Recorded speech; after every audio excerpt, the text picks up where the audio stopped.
The recording that destroyed my family started with my daughter's broken voice saying, "Mum, they told me there wasn't room for me at my own birthday party."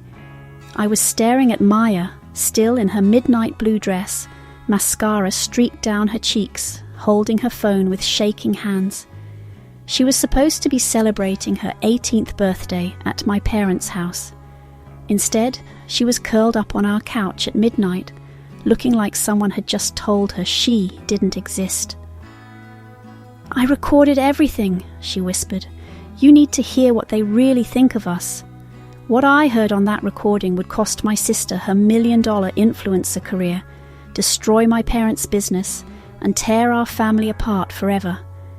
But it would also save my daughter's soul. And honestly, I'd make the same choice again." Her overnight bag sat by the door, untouched, still zipped, like she'd walked in and just given up. "Maya?" I called softly, dropping my keys on the counter. Her eyes opened immediately, that kind of immediate that tells you someone wasn't really sleeping, just waiting. "Hey, Mom." Her voice was small, smaller than it had been in years. I sat down on the edge of the coffee table, facing her.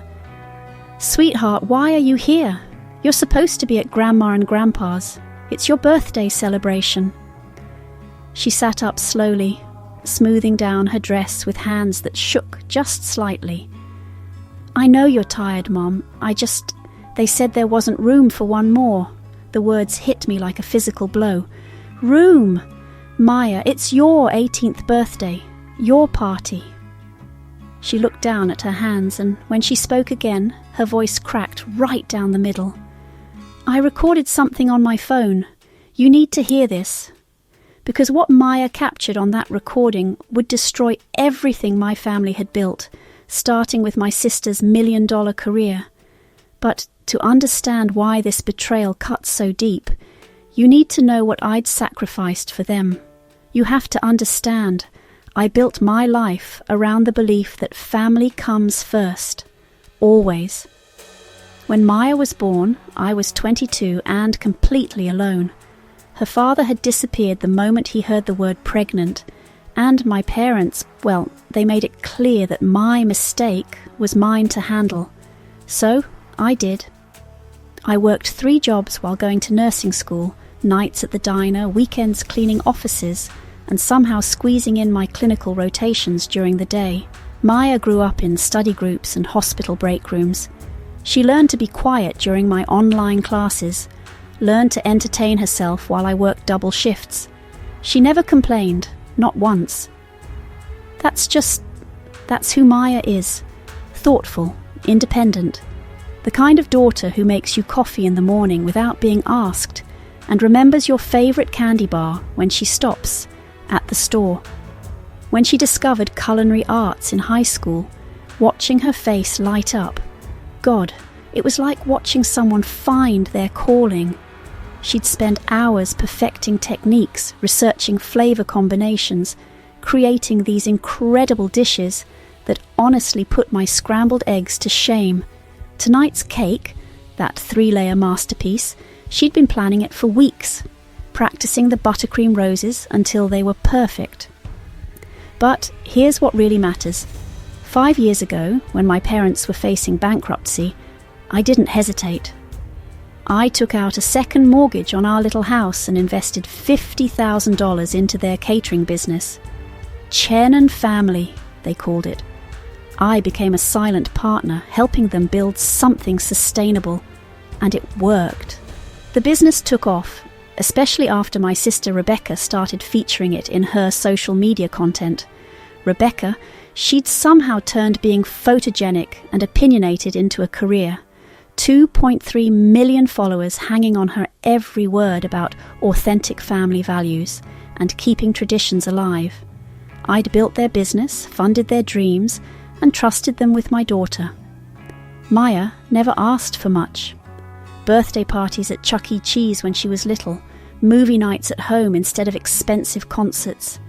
She understood our budget, never made me feel guilty about what I couldn't give her.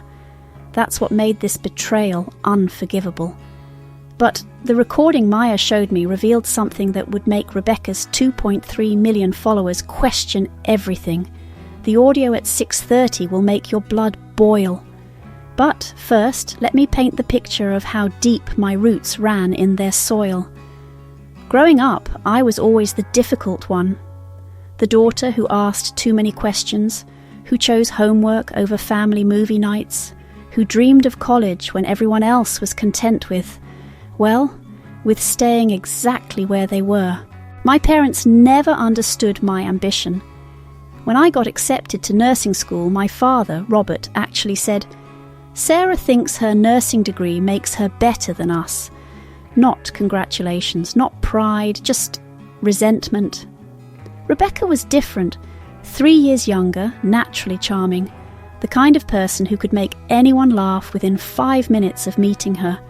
She was everything I wasn't, spontaneous, social, uncomplicated. When she dropped out of community college to pursue content creation, they called it following her dreams. When I worked 18-hour days to pay for my education, they called it showing off.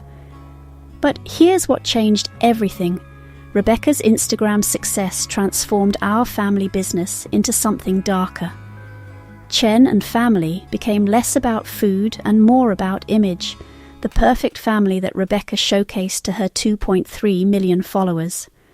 "Family first, always. That's the Chen way," she'd chirp into her ring light, while carefully editing out anyone who didn't fit the brand. But Maya's recording revealed something that would make Rebecca's lawyers very nervous. What they didn't know was that my $50,000 had paid for the industrial kitchen. My connections at the hospital had landed them their first big corporate contracts. My credit score had secured the business loan when theirs wasn't good enough. But I didn't mind being invisible in Rebecca's content. I understood the brand she was building. What I didn't understand was why Maya had been slowly fading from family gatherings over the past year. Then there was my father's heart scare 6 months ago. A mild episode, but enough to remind us all that time isn't infinite. I'd taken a week off work to help him through the recovery, coordinated his medications, made sure he had everything he needed. Linda had actually cried, telling me how grateful she was to have a daughter in healthcare. That gratitude felt genuine, real. It made what came next so much worse. Because what I discovered in Maya's college fund, $15,000 gone. Borrowed, without my knowledge, to fund Rebecca's new studio space. When I confronted them, they acted like I was being unreasonable. "It's an investment in the family business," Linda had said. "Rebecca's success benefits everyone." But nothing prepared me for what Maya's phone revealed about Rebecca's real priorities. When Maya pressed play, I heard my family's true voices for the first time. Maya's hands were shaking as she held out her phone. I started recording when things got weird. I thought maybe I was imagining it, but she pressed play, and suddenly I was hearing voices I knew as well as my own, but saying things that made my blood turn to ice. "We can't have Maya in the family photos. She doesn't fit our brand." That was my mother. My mother talking about my daughter like she was a prop that didn't match the set design. My followers love the tight-knit family narrative. Maya complicates that, Rebecca's voice casual and matter-of-fact. She's too quiet, too serious. She makes the content feel heavy. I grabbed the phone, rewinding, listening again.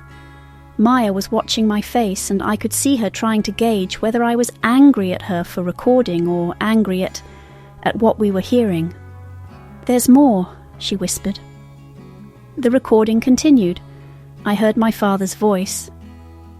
Rebecca's management company specifically requested a smaller family presence for the birthday content.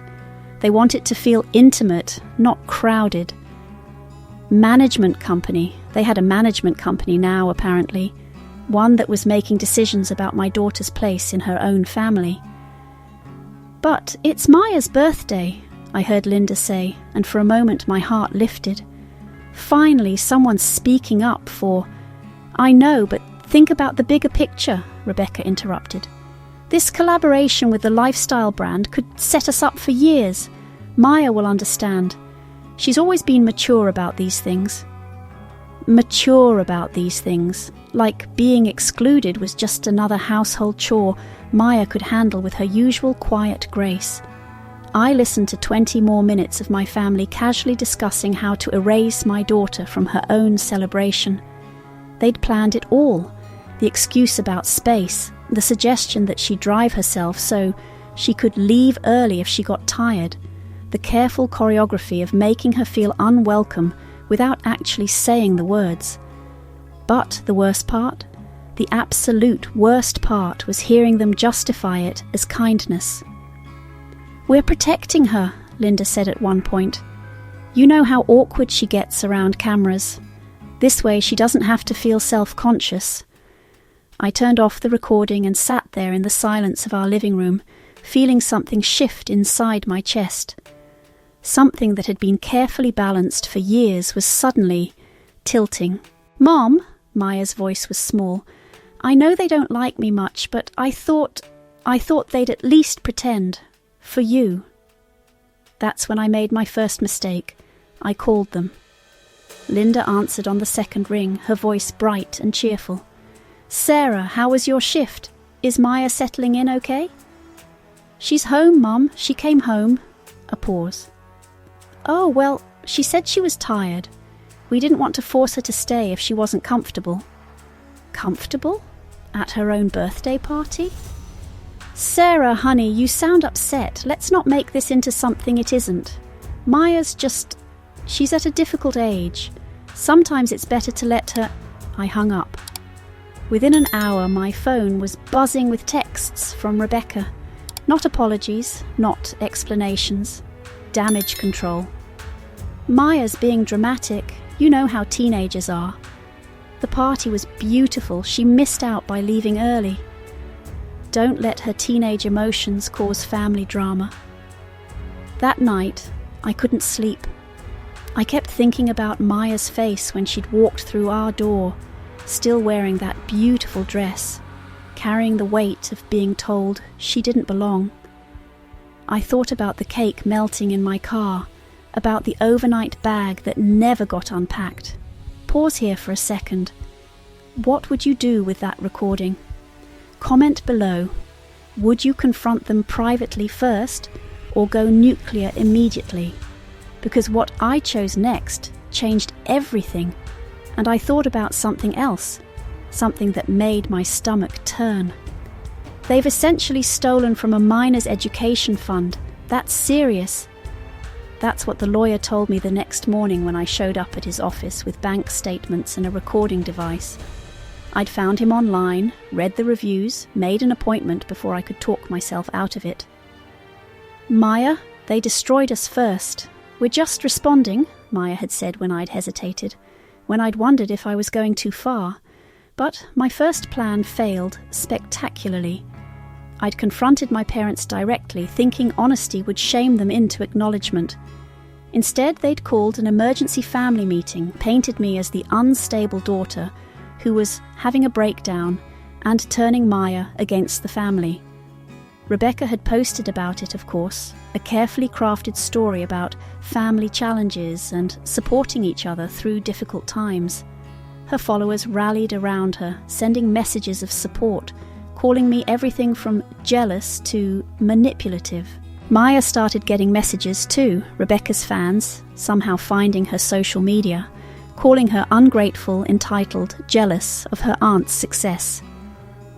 "Mom, Rebecca's fans are calling me jealous and entitled online," Maya told me, tears streaming down her face as she showed me her phone. That's when I realised I wasn't just fighting for Maya anymore. I was fighting for every daughter who'd been erased for someone else's perfect picture. The next morning, I made a decision that would change everything. I woke up that morning with a clarity I hadn't felt in years. Maya was already in the kitchen making coffee. She'd been doing that every morning since the birthday disaster, like she was trying to take care of me the way I'd always taken care of everyone else. I'm going to end this today, I told her. She looked up from the coffee maker and I saw something in her eyes I'd never seen before. Not fear, not worry, relief. What do you need me to do? She asked. What I did next. I'm still not sure if it was justice or revenge. Maybe there's no difference when you're protecting your child. I uploaded Maya's recording to every platform I could think of. YouTube, TikTok, Instagram.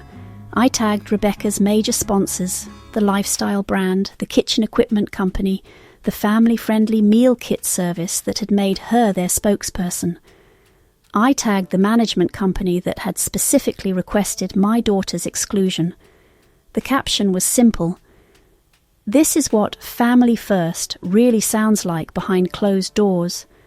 My daughter Maya was excluded from her own 18th birthday celebration so my sister could create better content for her followers. Listen to how they planned it. Within 2 hours, my phone was ringing non-stop. You had room for 47 people, including Rebecca's film crew, but not for Maya on her birthday, I said when my father called, his voice shaking with rage. You're destroying this family over a teenage misunderstanding, he shouted. It wasn't a misunderstanding, Grandpa. Maya had taken the phone from me and her voice was steady in a way I'd never heard before. I have it recorded. You called me Sarah's mistake when you thought I couldn't hear. The silence on the other end of the line was deafening. By noon, Rebecca's comment sections were flooded. Picture this. Thousands of comments scrolling past like an avalanche of betrayal. Her followers, the ones who'd believed in her authentic family values brand, were asking questions. Hard questions. Screenshots of the audio transcription were everywhere, highlighted in angry red circles. I could almost see her in her pristine home office, watching her perfectly curated world crumble in real time. Her first sponsor dropped her at 2 p.m., a family-friendly meal kit company that had featured her in their Real Families, Real Values campaign. Their statement was brief. We cannot support content creators whose private actions contradict the family values they publicly promote. Rebecca showed up at my door at 3 p.m., mascara streaked, hands shaking. My entire career is gone. Do you know what you've done to my family? She screamed the moment I opened the door. I know exactly what I've done, I said quietly. I've shown the world who you really are. That's when my parents arrived. Not just them. Half the extended family was crammed into their car. Aunt Helen, Uncle Mike, even my cousin Jenny, who I hadn't spoken to in 2 years. They'd come for what I can only describe as an intervention. They filled my living room, all talking at once, all telling me I'd gone too far, that I was destroying the family over one misunderstanding. We were trying to help Rebecca succeed, Linda said, and for the first time I heard something crack in her voice. We didn't mean to hurt Maya. But you did hurt her, I said.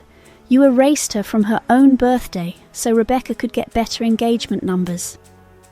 That's when Maya stood up. My quiet, thoughtful daughter, who had spent 18 years learning to take up less space, suddenly filled the entire room with her presence. I recorded everything because I thought I was going crazy, she said, her voice carrying to every corner. I thought maybe I was imagining that you didn't want me around, but I wasn't imagining it. You planned it. You coordinated it. You made sure I knew I didn't belong. Uncle Mike started to interrupt, but Maya held up her hand. I'm not finished. For months, you've been pushing me out of family photos, changing plans when I said I was coming, making excuses for why I couldn't be included. And I let it happen because I thought if I just tried harder, if I was less awkward, less quiet, less me, maybe you'd want me around. Her voice broke slightly, but she kept going. But the recording taught me something. This isn't about me being awkward or difficult. This is about you choosing Rebecca's brand over your own granddaughter. And Mom, She turned to me and I saw tears in her eyes, but also something fierce and proud. Mum chose me. Finally, someone chose me. That's when it happened. My father, Robert, clutched his chest and went pale. The stress, the confrontation, his heart condition. He collapsed right there in my living room. For a moment, everything stopped. Rebecca screamed. Linda dropped to her knees beside him. The extended family froze, and I had a choice. Call 911 and show mercy, or let the consequences of their actions play out naturally. This is the moment that defines everything. Hit like if you think I should help him, comment mercy if you think I should call 911, or consequences if you think I should let it play out. Mum, help him, Maya said quietly. That's who we are.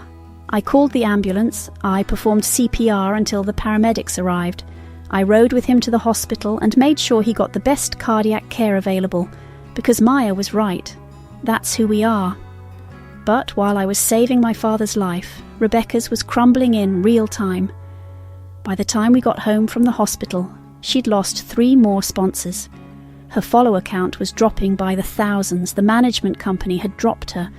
The catering business was getting review bombed by people who'd heard the recording. The extended family had heard everything now. The recording, Maya's speech, the truth about the systematic exclusion. Some of them were horrified. Others blamed me for airing family business publicly. But Maya was standing tall for the first time in months, no longer the excluded child who made herself smaller to fit into spaces that were never meant for her anyway. But the real test of our choices was yet to come. 6 months later, I was standing in the cereal aisle of our local grocery store when I saw her. Rebecca was wearing a red vest with a name tag, stocking shelves with the kind of methodical precision that comes from needing every hour of work you can get. Her hair was pulled back in a simple ponytail. No ring light, no perfect curls, no carefully curated mess that took an hour to achieve. She saw me at the same moment I saw her. For a few seconds, we just stood there, 2 aisles apart, surrounded by breakfast cereals, and the ghost of everything that used to be. Linda, I can't keep doing this, I'd heard through my parents' thin apartment walls just a week earlier. I'd stopped by to drop off Robert's heart medication. He was doing better, but the stress had aged him years in just a few months. The business is gone, Robert. We had to sell everything just to pay back the loans. My mother's voice had been hollow, defeated. Sarah was right about the partnership agreement. We owe her more than we can ever repay. They'd moved into a small 2-bedroom apartment across town, the kind of place I'd lived in during nursing school, clean but cramped, functional but joyless. No more dinner parties, no more family gatherings that doubled as content creation sessions, no more catering company with their name on the door. Robert's heart can't take this stress, Linda had said when she'd called me a month after the collapse. Can't we find forgiveness? I forgave you the moment I chose Maya's well-being over your approval, I told her, and I meant it. Forgiveness doesn't mean pretending something didn't happen. It means choosing not to let their actions poison your own heart. Maya had thrived in the aftermath, without the constant undercurrent of family tension, without the exhausting effort of trying to earn acceptance from people who'd already decided she wasn't worth including. She'd bloomed. That's the only word for it. She'd started a support group at school for kids dealing with family exclusion. You'd be surprised how many teenagers feel invisible in their own families, she'd told me. Sometimes they just need someone to say, I see you, and you matter. I'd been promoted to chief nursing officer. Turns out when you're not constantly managing family drama and financial emergencies, you have a lot more energy to focus on your actual career. Who knew? Even Rebecca. Rebecca had changed, not into someone I could trust again, but into someone who'd been forced to confront the difference between image and reality. "I understand now why you did it," she'd said during that chance encounter in the grocery store. Her voice was quiet, tired, and for the first time in years, completely unfiltered. I became everything I used to hate about influencers. I turned my own family into content. She paused, stacking cereal boxes with shaking hands. "Doesn't mean I forgive you." "I'm not asking for forgiveness," I'd replied. "I'm asking for understanding." She'd nodded slowly. "My kids ask why we don't see Aunt Sarah and Maya anymore. How do I tell them Mommy chose followers over family?" "Tell them the truth," I'd said, "that sometimes adults make choices that hurt people, and sometimes those choices have consequences that last longer than we expect." The hardest part wasn't Rebecca's career destruction or my parents' financial struggles. The hardest part was watching Robert's health deteriorate under the stress of losing everything he'd built. There were nights I'd lie awake wondering if I'd gone too far, if protecting Maya had required destroying everyone else. But then I'd remember Maya's face on her birthday night, the resignation, the practiced acceptance of being unwanted. I'd remember her voice saying, "I made myself cereal. It's okay, really." And I'd know I'd made the right choice. "I don't need their validation anymore, Mom," Maya had told me just last week. "I have my own worth." That's when I knew we'd won something more valuable than revenge. We'd won ourselves back. And Maya? Maya got into her first choice culinary school with a partial scholarship. She'd written her application essay about finding her voice, about learning that belonging isn't something you earn by making yourself smaller. It's something you create by standing in your own truth. 2 years later, the real test of our new normal arrived. Maya's graduation day was perfect. Sunny, warm, the kind of day that makes you believe in new beginnings. I was sitting in the auditorium, watching my daughter walk across that stage to receive her culinary arts degree, when I saw them, my parents, sitting 3 rows back on the opposite side of the aisle. Linda caught my eye first. She gave me a small nod, not friendly, not hostile, just acknowledgement. Robert looked older, frailer, but he was there. They'd driven 2 hours to watch their granddaughter graduate, even though we hadn't spoken in months. After the ceremony, we found ourselves in that awkward dance people do when they're trying to avoid each other in a crowded space. But Maya walked right up to them. "Thank you for coming," she said simply. "It means something that you're here." Linda's eyes filled with tears. "We're proud of you, sweetheart. We've always been proud of you." It was the first time in 2 years any of us had acknowledged that pride and love could coexist with hurt and boundaries. "You taught me that love without respect isn't really love at all," Maya told me later, as we drove home with her diploma in the back seat and her whole future spread out ahead of her. "I chose you, Maya," I said. "Every time I'll choose you. And that's the thing about protecting your children. It's not a one-time decision. It's a choice you make over and over again, in big moments and small ones, in public confrontations and private conversations. We saw Rebecca too briefly in the parking lot. She was alone, and she looked smaller somehow. Not just physically, but diminished in a way that had nothing to do with losing her career. "Congratulations, Maya," she said quietly. "Your mum must be very proud." "I am," I said, because it was true and because some truths are worth stating clearly. Rebecca nodded. "I understand now why you did it. Doesn't mean I forgive you." "I'm not asking for forgiveness," I replied, the same words I'd said in the grocery store. "I'm asking for understanding." She looked at Maya then, really looked at her, maybe for the first time in years. "I'm sorry," she said. "For what it's worth, I'm sorry." Maya smiled, and it was genuine. "It's worth something, Aunt Rebecca. It's not everything, but it's something." Before I tell you what I decided, I want to hear from you.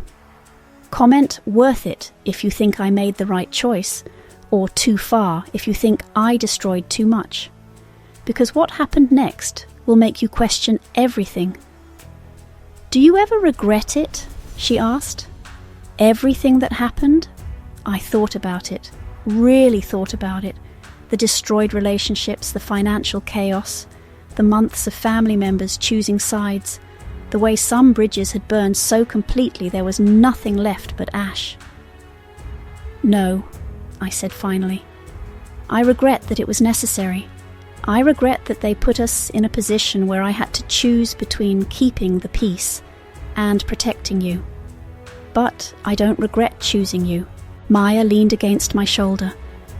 I used to think family meant accepting whatever treatment they gave you, just because you shared blood. Now I know better. Family means showing up for each other, especially when it's hard. We created our own space of authenticity, Maya and I. A space where being quiet and thoughtful isn't a flaw to be hidden, where academic achievement isn't something to apologize for, where love comes with respect built right in. If you've made it this far in my story, maybe you recognize something in it. Maybe you've been the excluded one, or maybe you've been the one doing the excluding. Maybe you've had to make impossible choices between keeping your family together and keeping your integrity intact. Was my response justified, or did I go too extreme? What would you have done differently? I genuinely want to know, because these situations, they're never as clean as they seem from the outside. If you've made it this far, you understand that sometimes protecting your children means destroying everything else. That's not a failure. That's fierce love in action. Here's what I need you to do. Hit that like button if you would have made the same choice. Subscribe if you believe children deserve to be chosen over toxic family dynamics. And comment Team Maya if you think standing up for your kids is worth any consequence.